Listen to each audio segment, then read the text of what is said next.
Assalamualaikum warahmatullahi wabarakatuh. Perkenalkan, saya atas nama Nurul Makfira dengan NIM 201414242.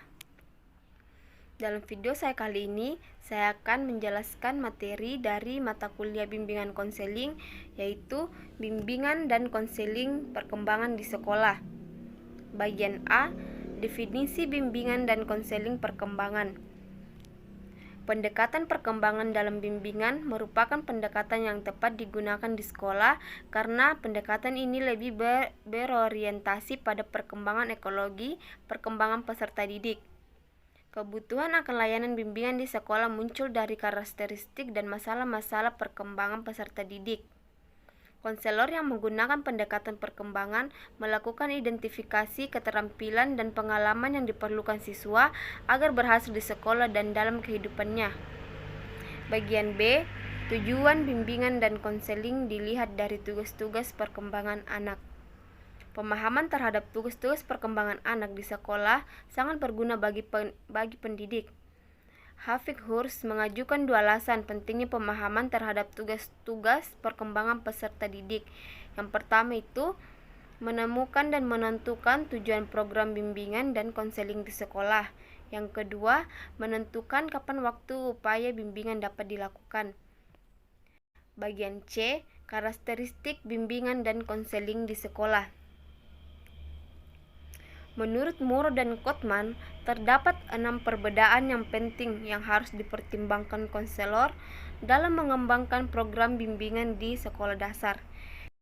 Bagian C, karakteristik bimbingan dan konseling di sekolah.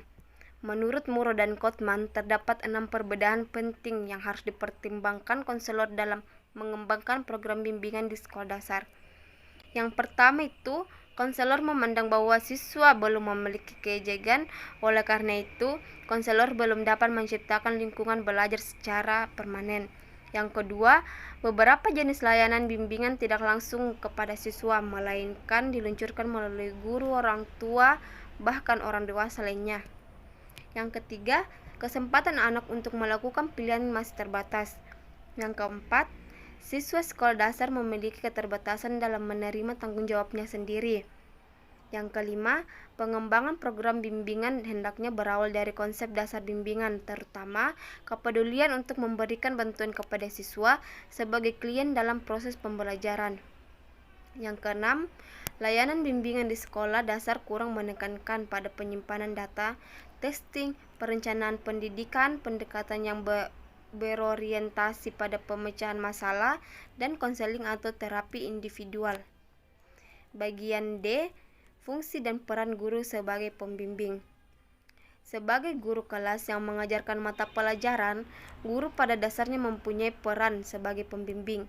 Selain tugas utama guru mengajar, guru juga mempunyai fungsi dalam melaksanakan program bimbingan di kelas yang menjadi tanggung jawabnya.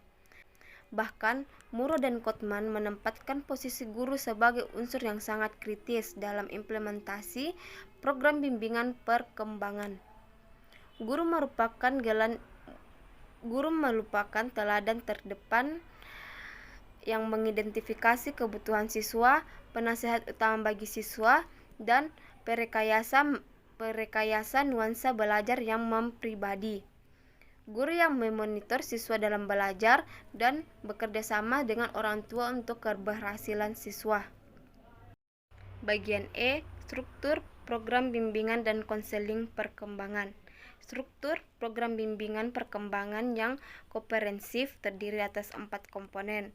Yang pertama itu layanan dasar bimbingan, yang kedua layanan responsif, yang ketiga sistem perencanaan individual, yang keempat pendukung sistem atau Muro dan Kotman.